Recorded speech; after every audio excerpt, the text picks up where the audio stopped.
Welcome to the talk show, Lighting the Educational Flame, with your host, Mark Hoberman. The goal of this show is to provide a learning experience to people of all ages, with guests from various fields and academics, a wide range of industries, and insight into the many forms of art, athletics, and entertainment. We hope you enjoy the show. Hello, and welcome to the talk show, Lighting the Educational Flame, brought to you by Great Success Education. I am your host, Mark Hoberman. Today, our very special guest is the Mayor of Savannah, Georgia, Mayor Van R. Johnson II. Mayor Johnson, thank you so much for being on, and welcome to Lighting the Educational Flame. Mr. Hoberman, thank you so much. It's a pleasure to be with you. Oh, thank you. Mayor, on every show we do, we mention the word passion. It's always highlighted. And I see that your core principles are purpose, passion, and people. So how did you develop these core principles? I think it's just the DNA of who I am. It's about a purpose that, we all have a purpose in our lives. And many of us are very fortunate to be able to find that purpose. My purpose happens to be people. It happens to be with improving the lives of people, either economically, socially, financially, and then educationally. And then, of course, that you have to do everything you do with passion. It doesn't mean anything that the things that you love, the things you were called to do, that you don't do it in a very earnest and a very passionate way. That's how you tell good educators from great educators. That's how you tell good politicians from great politicians. By the passion they bring to it, the fact that they go to bed at night trying to find ways of doing it better than tomorrow than they did it before. And so, my entire life, my passion has just been about people. Outstanding. And what did you do before you went into politics? What was your background? Human resources.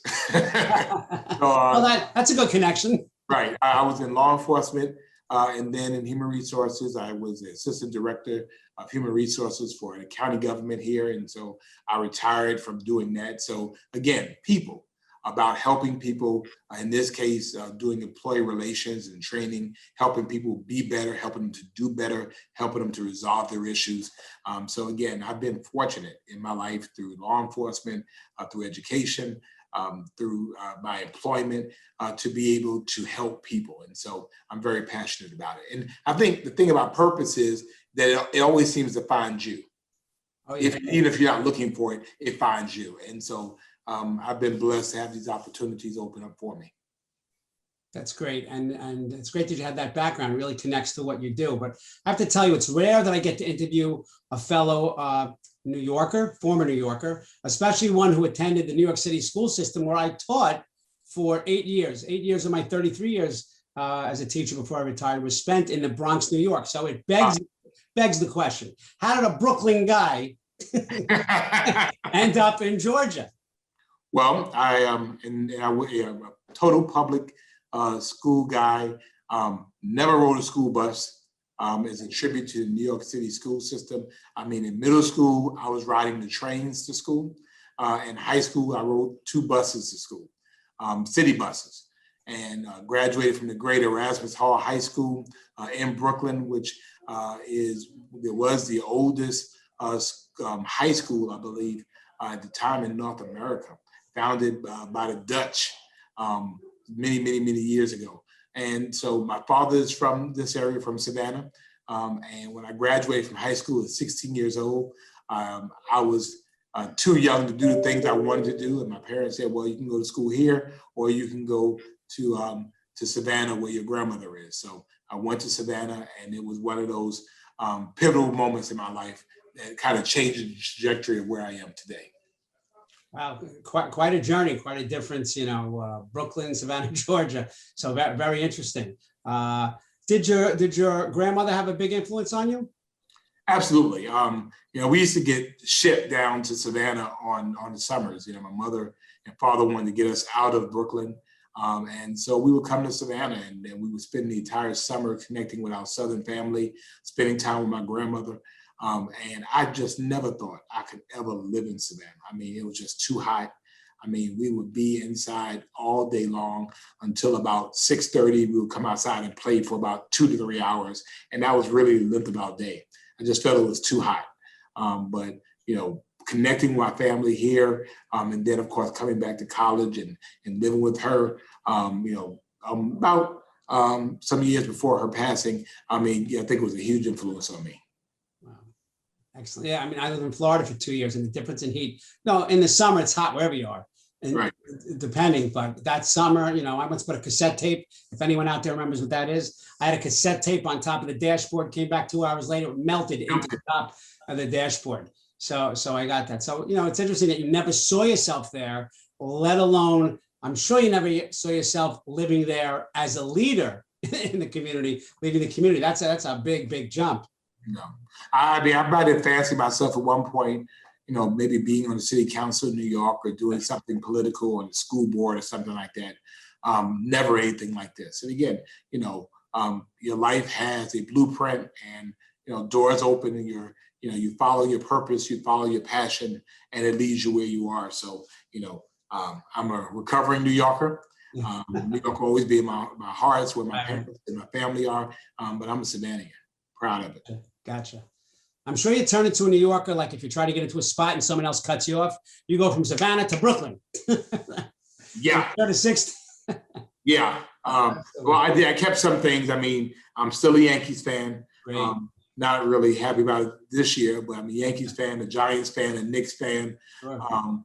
And and Islander, Ranger fan, depending on the day. So I kept my sports teams, kept my love of food and music and Broadway. Oh, sure. Those types of things. And here in Savannah, I mean, literally, there are direct flights from Delta, American, and JetBlue, in which I could be in New York, JFK, or LaGuardia within an hour and 20 minutes of leaving. Oh, that's great. That's so great. when you think about that, it's pretty small world.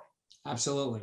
And as a former radio talk show host and political commentator, you've always had a huge voice in current events. But how have things changed since you first began writing about current events? Different world media-wise now. Well, we're now in the 24-hour news cycle. Right. Talk radio is not what it was.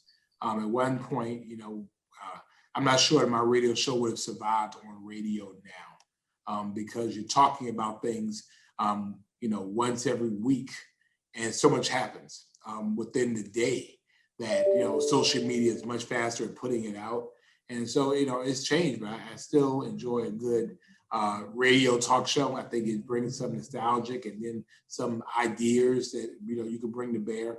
Social media, sometimes the sources are questionable, and sometimes it's subjective. So I like radio. I'm a fan of radio. I'm a fan of talk radio, just to hear the diversity of opinions. Sure. And years ago, when I turned on channel, you're in New York, or so, and there was 4 or 5 stations we had back in the day. And if you turned on channel, it was 2, it was 4, 5, 7, 9, 11. 7, 11, and 13. 13, yes. I mean, you had the Electric Company, yes, Room, and Sesame Street. There was another one that was like Rogers Street. Yeah. Excellent. Yeah, old school stuff. The Electric Company. Yeah. Yes. Also Zoom. I remember that song. So yeah, you're taking me back a ways. But back in those days, Mayor, I would turn on Channel 2 News, and if I wanted to turn on Channel 4, they may be a minute behind Channel 2, and they'd report the news. But the news was the same news. That is absolutely not the case. You watch one thing and you're like, oh my goodness, I can't believe that happened. What a terrible thing he just said. Then you go on a different channel and they just said what he said was wonderful. Let me go back to that other news channel and see what's going on. That's got to be frustrating for a news guy like you. Well, it is. And I mean, you have to learn how to survive that. I mean, the fact is that a lot of news now is opinion and opinion based, and this sometimes reflects the opinions of their owners. So, you can look at news that sometimes clearly is right slanted or clearly is left slanted, depending on what the headline is. You can see one story and the headlines are 2 different sides of that same story. Exactly. But it's more the viewpoint that it would actually happen. So, right. So I enjoy the day still when I go home. I'm listening to 1010 WINS radio. Right. 24-hour news all the time. And I mean, they just kind of run through it. Bam, bam, bam, bam, bam. Yeah. On the ones that give you traffic, they give you weather, and 15 minutes after they give you sports. bam. I mean, same formula. Yeah. In an hour. So Absolutely. It's interesting you mentioned WINS because years ago when Reggie Jackson was traded, I don't know if it was from the A's to the Yankees, but from whatever team to the Yankees, the headline was, when Reggie swings, New York wins. And it's right. I remember that. So yeah, so that was some great stuff. I remember that, and I remember the Reggie bar. You remember the Reggie bar? Yes. Yeah. Outstanding. Absolutely. Yeah. Part of my life is, was of course steeped in education, but I do a lot of leadership training myself, leadership training at camps, schools, and some corporate. But I know you're very involved in leadership training and offering consulting services. What can you tell us about that? Well, the benefit of being around, and you become a consultant by life experience and educational experience. Sure. And so you find a way to market that in a way that is helpful to other people. When you're old enough and you've seen enough, you're able to again provide advice, provide consultation. So, I've been around. I know I don't look like it, but I've been around for quite a while now. And so to be a former law enforcement professional, to be a former law enforcement instructor, to be a human resources professional with the three international HR certifications, to have been in HR for over 25 years, to have been in youth development now for almost 30 years, for almost being in political office now 18 years, 16 as a council member, and now 1.5 as mayor. You have experience that people want to draw down on. And so you package that in a way that you're able to show people through your experience some opportunities. It doesn't make sense for people to fall in the same holes that you've fallen into when they could do better. And so, you ask people. And so from that, I'm able to offer the benefit of my experience and thoughts as it relates to those things. Excellent. And I have to tell you that you just mentioned, I want to circle back because the work I've done in my life, in my tutoring service, in teaching and in leadership training at camps and whatnot. I'm particularly interested in the work that you've done and your involvement with youth development. So what are some of the stories you can tell us about your involvement with that? Sure. Well, I've been involved with young people my entire life. Since I was a young person, I was the beneficiary of loving, caring mentors in a village situation. I have 2 marvelous parents, but the reality is that a good village raises good children. And so I was a product of a good village, Cub Scouts, Boy Scouts, church activities, community activities, sports. And so I had mentors that, played a part in my development, that poured into me. And so it's always been a passion of mine to do that for other young people. So I've run a program now for 26 years called the Chatham County Youth Commission. It is a governmental youth leadership program operated by the Chatham County Commission. It is recognized as being one of the oldest programs of its kind in the country. This is our 30th year. And through that, we've mentored probably over 1,000 young people that are in their 40s now. As a matter of fact, I had the honor of marrying one, or joining them in marriage this past week. And now they're in their 40s. They have families of their own, and they're paving their own way. And so it's very gratifying for them to point to you and say that you were a part of their village, that you were a part of their success. And so, I help other young youth programs in the country to help to develop. How do you engage young people? How do you excite them? How do you get them to perform at high levels, both in the school, but also in the community? And how do you marry the two so that they have a mind for civic involvement and civic engagement? And then we have the Savannah Youth Council that I co-founded in 2004 with our former mayor, Dr. Otis Johnson, which really does the same thing as the Youth Commission does. It just does it for younger kids, for middle school kids. And again, about learning about their government, being engaged at a much younger age about what happens in their government. These are the subject matter experts. And so we better not plan for young people without asking young people. Well, with your work with Chatham County Youth Commission and the youth work that you do elsewhere, what do you see as the major struggles of today's youth? Well, a couple of things. That they, and I think that we forget, we get older and we kind of, our memory cards, we did dumb things when we were young too. You know, we don't ever say we did, but we did. Truth be told, we have also, through the benefit of experience, recognized that, you know, you do make mistakes. And there was a time in which we did think we knew it all. And we did become, you know, invincible. Thought we were invincible. Right. And then there's this commercial that I love about this guy who's doing training for people to be able to become their parents. I mean, I'd say that's a recent commercial. That's a recent commercial. Right. I mean, it's hilarious to me. Yeah. Because it's like you actually turn into your parents. Definitely. So I think that we have to recognize that young people do have a voice, that our ways may not be the best ways. But I think the other part is that young people need structure. Sure. They want structure, even if they rebel against the structure, because the nature of the ebb and flow of adolescence in particular is to rebel against the structure. Yeah. But I've heard young people say, I want that structure. And they want that structure. They want to not be left to their own devices, although they'll say they will. They want somebody to expect them, to depend on them. And so that is a major part of what we try to do to help structure them. Let them know this is where you operate on, but then again, respecting their fact of being a person, their right of self-determination, respecting their right to be able to be creative and to build and be their authentic selves and not judge them because they do. Right, definitely. And a lot of these people, that crave the structure, certainly the children that I've worked with, they don't always have that structure at home. No. So they love the structure, and it's even more important because in the school setting or in the political setting, when you're offering that structure, you have to sometimes bring them back into the fold because, the structure, I love it. Then they go home and it's not there anymore. Not there. It's really that fine line. So I love that. You spend 9 months putting structure in a kid, and they're home for 2.5 months, and you have to start all over again. Right, exactly. You know, they don't learn it. But, you know, kids can't learn until they know that you care.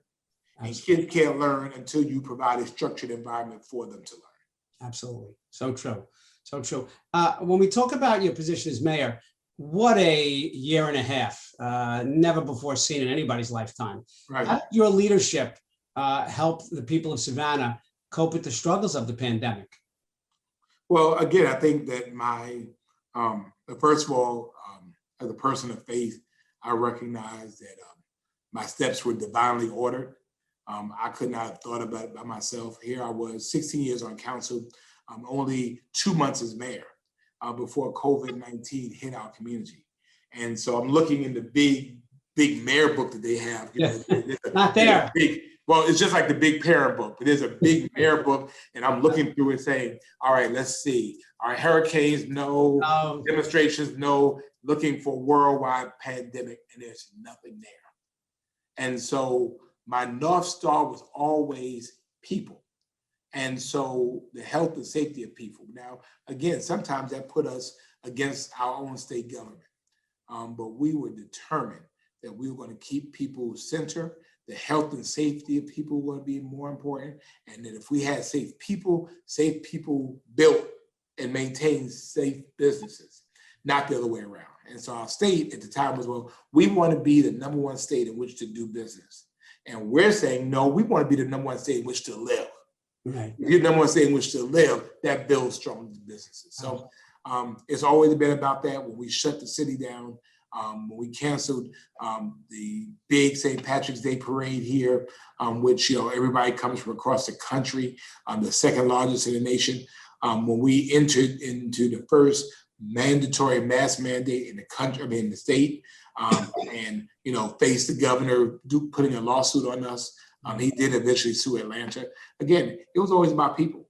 And when things were lifted, we lifted them when the data said that it was okay to lift things. So, it was always about people, and I'm passionate. I go hard in the paint for my people and for my community.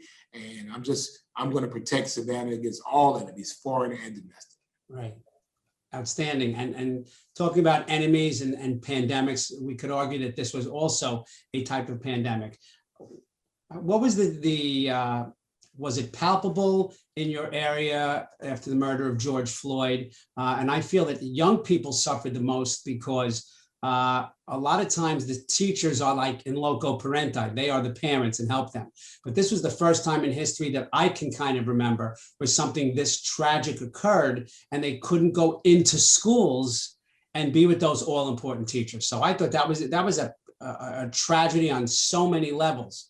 How did you deal with that? How did your community navigate through that time? I remember the Rodney King beating. Yep, as do I. And yet in schools, teachers had an opportunity to talk with young people. Again, when you talk about the parents that are kind of persona non grata, teachers really became that, when kids had these questions, why is it like this? But then we didn't have social media either. Right. The pandemic had quieted us to the point where everybody was listening. And like you said, kids had to be able to actually really deal with how they felt, and they could not go into the classroom. So for us, for the Youth Commission, we spend time talking with young people because it was really important to make sure that what they were feeling, that they had opportunity to express it authentically, but secondly, to make sure they didn't draw the wrong conclusions from it. That all police are not bad. B, all Black people are not criminals. C, all white people are not bad. D, all Black people are not bad. Right. This is a case of which a person who was entrusted with the law absolutely abused the authority that was given to him. And because of that, and because of the callousness, a man died, and we all saw it. And so, you have to kind of put that perspective in there so that young people don't leave traumatized from it. And when they leave traumatized, they have nowhere when they go home to be able to process that, process it in the right way.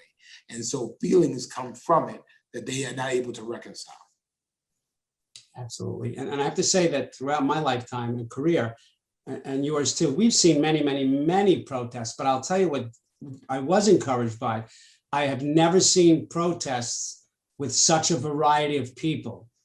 Ages, race, religion, all ethnicities, and that was quite a thing to behold. So it's beyond said. It was different. It was different because right. We were. Had not been for the pandemic, people just would have said, "What another unfortunate situation." Right, and they would have gone on with their life. But when they're sitting in front of that TV and they're sitting, and it's one after every news cycle, every station. Everything and pictures on social media. And so good-natured people, good-hearted people, righteous people, no matter what their age or race, persuasion was, they just said, something is wrong with this. Something is wrong. And then they started hearing the voices, the clarion calls of people that this has happened to before. Right. And so then you have people saying, well, you know what? Something is wrong here. Right. This is not all random incidents. And then when you look at the statistics that show that, that Black men disproportionately have unpleasant, sometimes more deadly encounter with police than their other ethnic and racial counterparts, it says, well, we got to do something about this. Well, when you talk about social media and iPhones and things of that nature, it's a double-edged sword because we say sometimes it is the 24-hour news cycle, as you said earlier, but had it not been for people with cell phones during that time, it would have been, oh, look what just happened there. But when you see it, when you see well over 8 minutes of what we saw, I don't know who has a heart and a brain would look at that and not be disgusted, for lack of a better term. We all watched George Floyd take his last breath. Yeah, absolutely. And we watched Derek Chauvin with his hand in his pocket. As a law enforcement professional, I can tell you that the use of force continuum is progressive, and you meet and then exceed the amount of force or resistance that's being given. At this point, George Floyd is on the ground, on his stomach, handcuffed behind his back. They just him, and you have more officers. They clearly had control, care, and custody of him. And yet, in this case, he still died. Right. Something's wrong with that. And based on what I saw, I think if you were a 65-pound fourth grade girl and you had your knee in his back, I don't think he could have gotten up. Right. because of that position. So it's just a horrible, horrible situation. We talk about things that are changing, and politically the climate has changed. I'm privileged to have taught a young man who has now made history, being the first openly gay African-American congressman just this year. I met Mondaire Jones, Congressman Jones, when he was just 15 years old. Wow. And he knew then that public service was his destiny. I said to him, and I was wrong by one person. I said, you will be, when he was 15, you're going to be the first Black president. So I missed that by one, but we'll see what happens. Yeah, but outstanding story for him. But what advice would you give to young people who are interested in public service, not just politically, but just public service as you did law enforcement? Well, I would tell them that this is still an honorable profession. I've learned, I'm sure you have, that your passion ultimately is not about money. It's about feeling like you made a difference. Right. And so when people are able to make that switch and say, you know what, I was able to help somebody, to me, that's worth all the money in the world. I'm sure, having the first openly gay congressman in your classroom at 15 years old, I mean, I can only imagine the swell of pride that comes up in you. It's like, wow, yeah. I knew you back when. And right. So public service is what it is, a service to the public. You don't have to wait till you have an office, or, you can do that now. And so that is the benefit of public service. And more importantly, you're making life better for other people. And so I believe that is, you make life better for other people, people make life better for you. Absolutely. And so just the whole public service and all the things that you've done and continue to do, Mayor Johnson, I can't thank you enough for joining me today and sharing your passion. There's no other word for it. It's not something you put on a t-shirt. The second you say it and talk, it's there. The devotion to those that you've served in the past and you continue to serve, your work with young people, which is so near and dear to my heart. So your inspiration and attitude is infectious. So I just want to thank you so much for being on Lighting the Educational Flame today. It was just a wonderful time with you today. Well, I appreciate it, and I appreciate the opportunity. And I think, hence you do the same thing. You light an eternal flame. But how many eternal flames have never been lit? Oh, that's the problem. That's the issue. Well, we keep striving to touch as many lives as we can. It's a thing once you find it. And I mean, I think for every young person, it's different. It's kind of a different combination. But when you find it, you're able to light that flame. As you said, it burns forever. Absolutely. And we need more torchbearers to find more flames to light. So absolutely. Yeah. And the real magic for you and for me is when the person whose flame we lit, they pay it forward. Right. That lets us live on forever. That's right. So there's an old proverb that says that wise men plant trees whose shade they never expect to sit. And so, ultimately, it'll be a tree one day. I may not see it, but it'll provide shade for somebody. Absolutely. So I can't thank you enough, Mayor, for your words of wisdom and all that you do for the community. So to our viewers, this is Mark Hoban thanking you for watching Lighting the Educational Flame, and have a great day. Mayor Johnson, can't thank you enough. Thank you so much. Thank you, sir. Have a great day. Thank you for watching Lighting the Educational Flame.